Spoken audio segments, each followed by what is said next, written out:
Bismillahirrahmanirrahim. Assalamualaikum warahmatullahi wabarakatuh. Baiklah, kami dari kelompok 8 akan membahas akuntansi syariah akad syaf.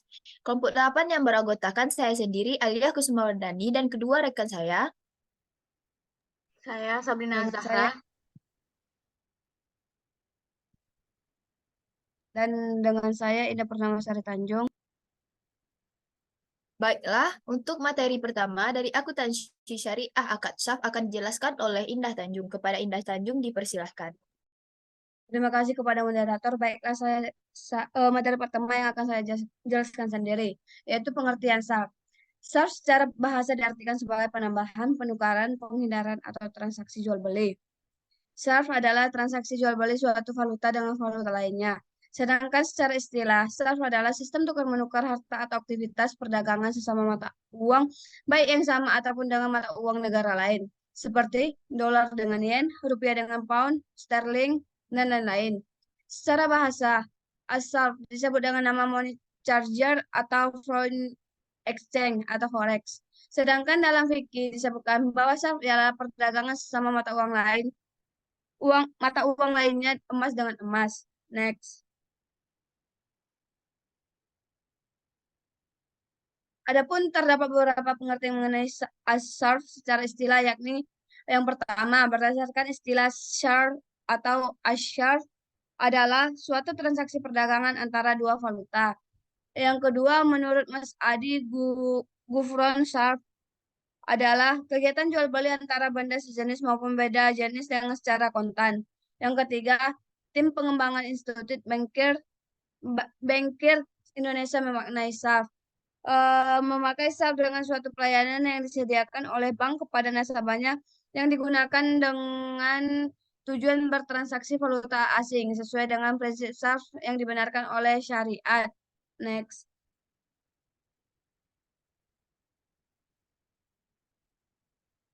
Jadi dapat disimpulkan bahwa SARF ialah suatu kesepakatan dalam transaksi jual beli di antara dua valuta, baik yang sejenis maupun dengan mata uang negara lain.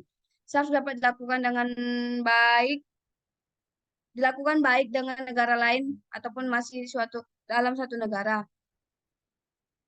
Next. Dalam kegiatan usaha sektor jasa di Bank Syariah, salah satu adalah akad SARF. Berdasarkan prinsip syariah yang berlaku, hal hal ini tercantum di dalam PBI nomor 9 garing 19 garing PBI garing 2007. Eh, mengenai penerapan asas syariah yang termasuk dalam aktivitas penghimpunan dana, mendistribusikan dana, serta melakukan pelayanan dalam bidang jasa bank syariah. Yang saat ini sudah dilakukan perubahan dengan PBI BO titik 10 garing 16 garing PBI garing 2008. Pasal 3 PBI menyatakan untuk mematuhi kaidah hukum syariah yang diterapkan pada layanan dengan menggunakan akad kafalah, hawala, dan sarf. Next.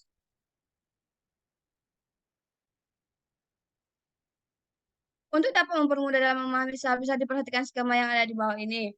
Untuk keterangan itu, nomor 1 itu kedua pihak melakukan kesepakatan akad SARF. Yang nomor 2 itu pembelian melakukan penyerahan valuta pada penjualan untuk ditukarkan dengan valuta yang diinginkan.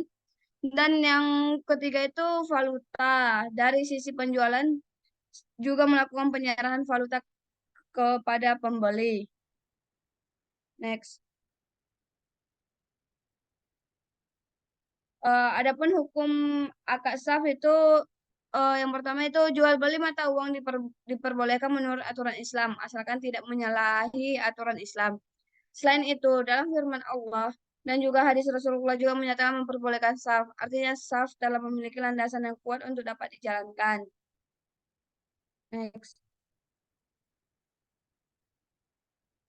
Ini beberapa sumber yang dapat dijadikan acuan dalam melakukan kegiatan saf itu menurut Al-Quran ada pada Quran Surah Al-Baqarah ayat 275 yang artinya orang-orang yang makan atau mengambil riba tidak dapat berdiri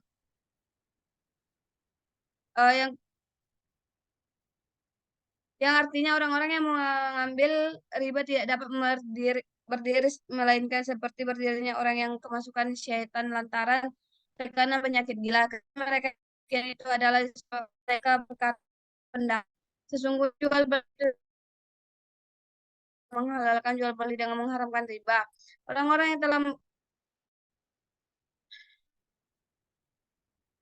orang-orang yang padanya dari dunia lalu harus berhenti dan maka baginya apa yang telah diambil dahulu larangan dan seharusnya terserah kepada orang kembali mengambil dari maka orang itu adalah penghuni-penghuni neraka, mereka kekal di dalamnya.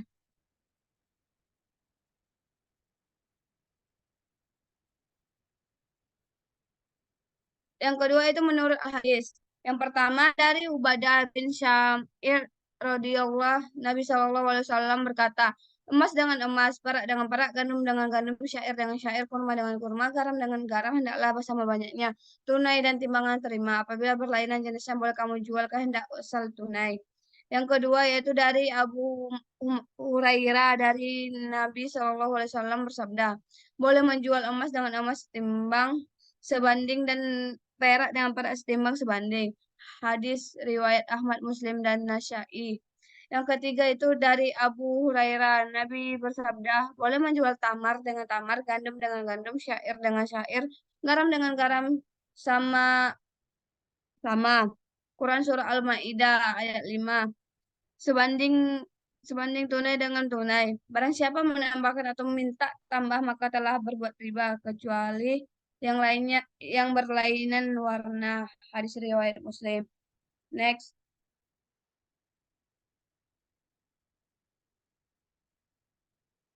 Yang ketiga itu menurut ijma. Jumhur ulama sudah setuju mengenai permasalahan jalannya jual beli yang telah dijalankan pada masa Nabi Shallallahu Alaihi Wasallam.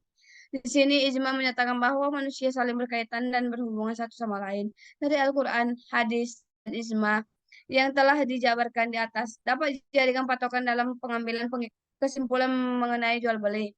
Dinyatakan dengan jelas bahwa diperbolehkan adanya jual beli, tetapi diwajibkan untuk mematuhi aturan yang tetap ditetapkan syariat.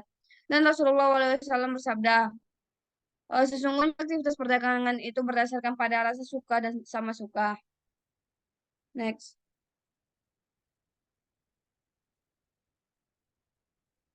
Itu rukun akad sah ada 3. Yang pertama itu pelaku akad. Di sini ada 2 sisi yang terlibat, yaitu antara penjual dan pembeli. Yang ketiga objek akad. Objek akad ada 2, yakni saf atau valuta dan kurs atau nilai tukar. Yang ketiga itu ijab kabul. Ijab kabul adalah pernyataan penyerahan dan penerimaan suatu barang dalam jual beli atas kerelaan dalam bertransaksi. Next.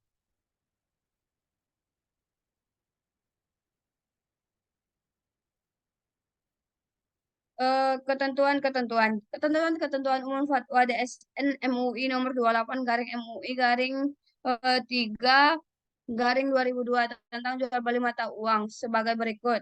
Hamzah tahun 1952. Yang pertama, tidak untuk spekulasi atau untung-untungan. Yang kedua, ada kebutuhan bertransaksi atau untuk berjaga-jaga atau simpanan.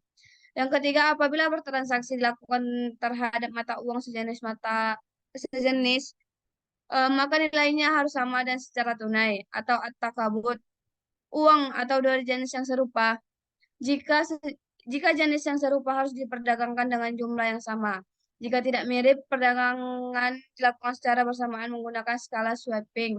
Yang keempat itu apabila berlainan jenis, maka harus dilakukan dengan nilai tukar atau kurs yang berlaku pada saat bertransaksi dilakukan dan secara tunai.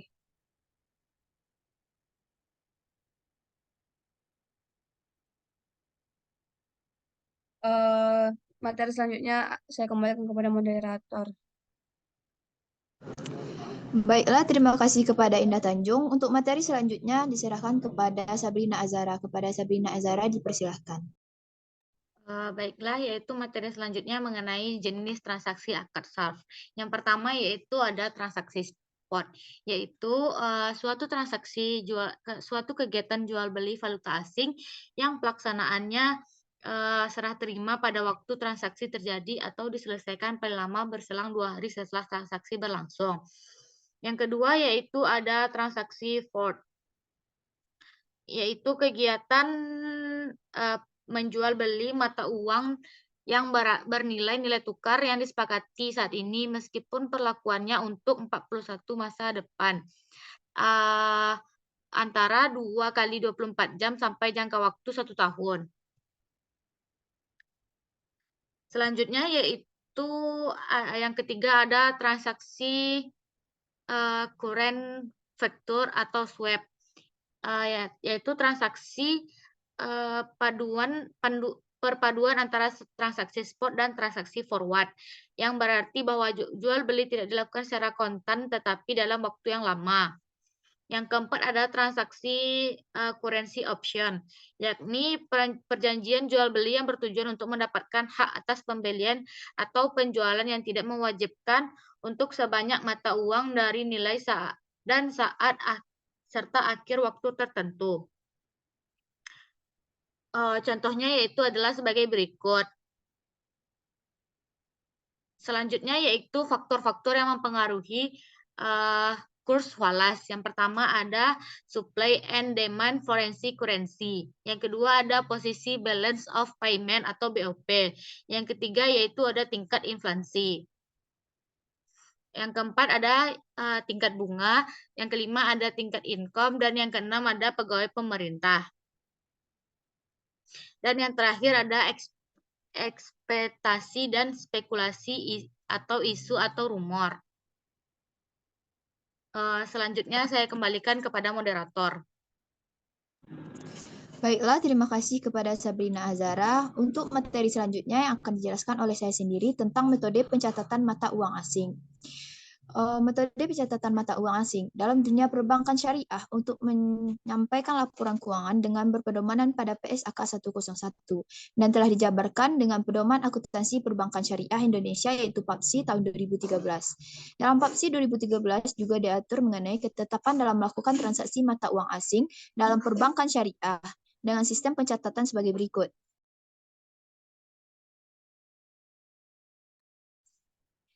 Satu, transaksi dalam mata uang asing dijabarkan ke dalam rupiah dengan menggunakan kurs laporan yang ditetapkan oleh Bank Indonesia, yaitu kurs tengah yang merupakan rata-rata kurs beli dan kurs jual. Yang kedua, dalam mencatat pertukaran valuta asing dapat digunakan dua cara, yaitu mata uang tunggal atau single currency, satu mata uang. Yang kedua yaitu banyak mata uang atau multi currency, lebih dari satu mata uang.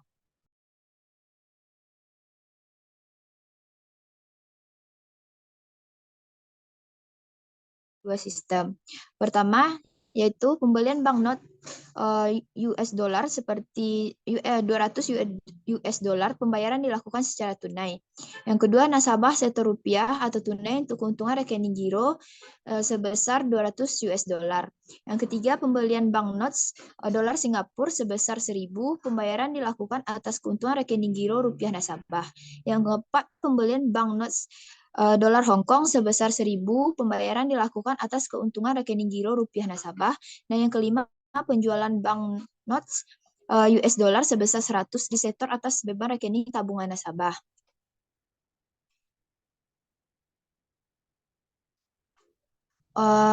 Ini adalah catatan kurs yang terjadi.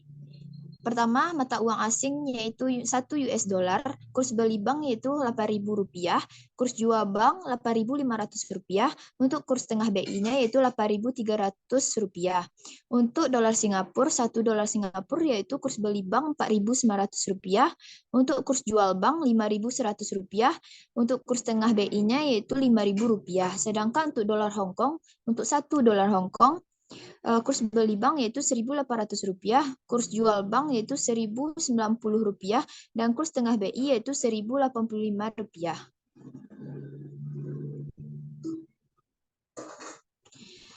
Untuk catatan kurs untuk penilaian atau revaluasi valuta asing sesuai dengan kurs yang ditetapkan oleh Bank Indonesia, yaitu untuk 1 US dollar, kurs revaluasinya yaitu Rp8.400. Untuk 1 Singapura dolar yaitu Rp5.100, dan untuk dolar Hong Kong Rp1.084.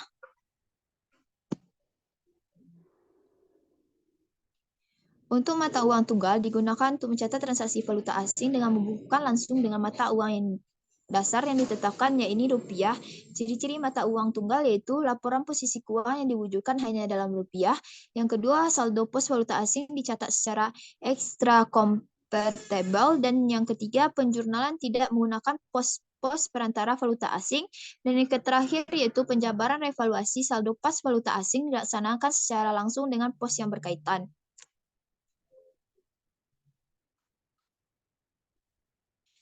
Yang keempat, pencatatan transaksi valuta asing dengan metode lebih dari satu mata uang dengan cara mencatat langsung mata uang asing asal yang digunakan dalam transaksi.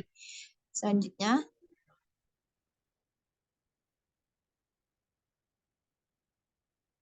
untuk yang kelima, catatan biaya dan pendapatan valuta asing dilaksanakan sebagai berikut. A. Metode satu mata uang atau single currency. Semua beban dan pendapatan valuta asing dicatat dalam rupiah. Yang B. Metode lebih dari satu mata uang asing. A. Semua beban dan pendapatan valuta asing dicatat dalam mata uang asal. Yang kedua itu supaya saldo beban dan pendapatan valuta asing tidak menyebabkan perbedaan nilai tukar, maka pada setiap akhir hari saldo pos beban dan pendapatan valuta asing dipindah bukukan ke pos beban dan pendapatan rupiah. Selanjutnya,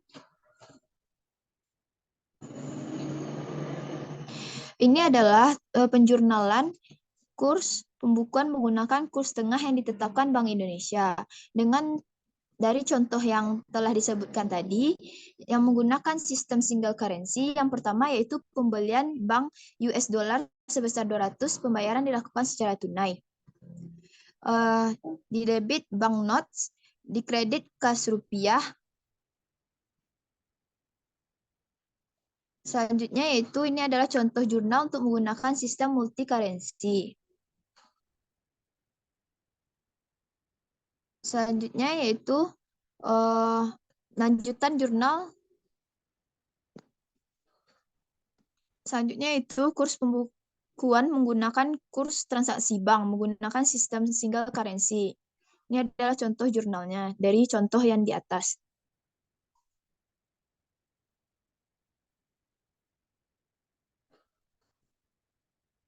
Selanjutnya,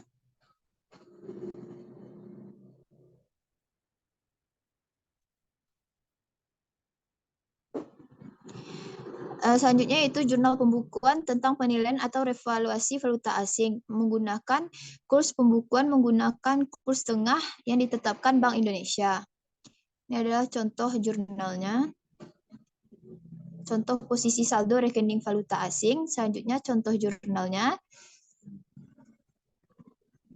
Dan selanjutnya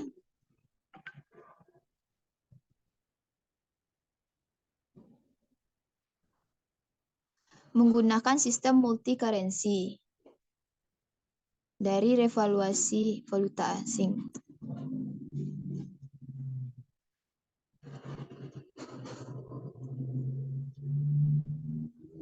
Baiklah, mungkin sekian dari materi kami tentang akuntansi syariah akad syaf. Bila ada salah dan janggal, mohon dimaafkan. Terima kasih. Assalamualaikum warahmatullahi wabarakatuh.